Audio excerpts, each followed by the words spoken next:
Get ready with me to go to court. Today we're going over Matthew 18:21 through 35.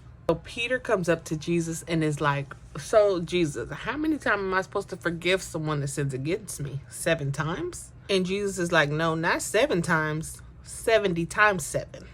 Jesus says, let me put it like this. The kingdom of heaven can be compared to the king who decided to bring his accounts up to current with his borrowers.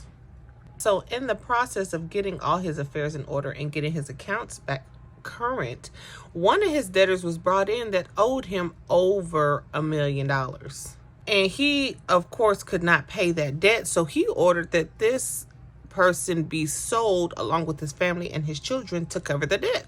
But the man who owed the debt fell to his knees and begged the king for forgiveness and begged him, please, just give me time to pay it back. And the king was so moved by this, he actually just said, you know what? Forget about it. He forgave him of his debt and let him go scotch-free. But tell me why, as soon as this man left the king's presence, he went to find someone that owed him money, a couple $1,000s, and was looking for that man to pay him back.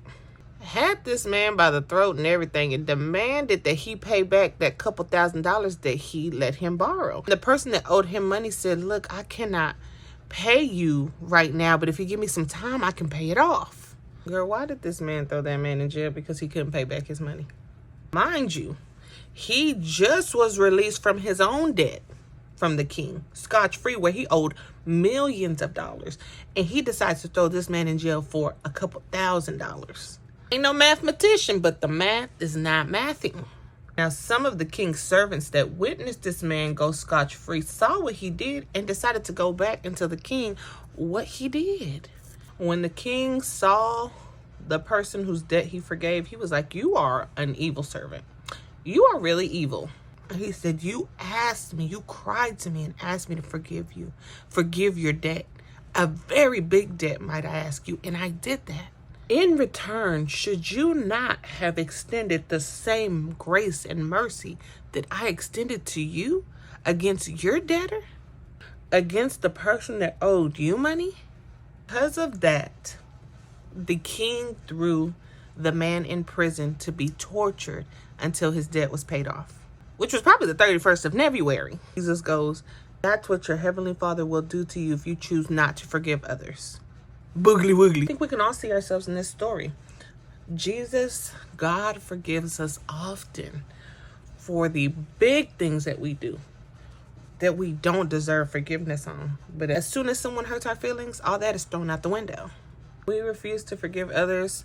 We cut off God's forgiveness in our lives. Forgiveness that God offers us is actually what keeps us connected to Him.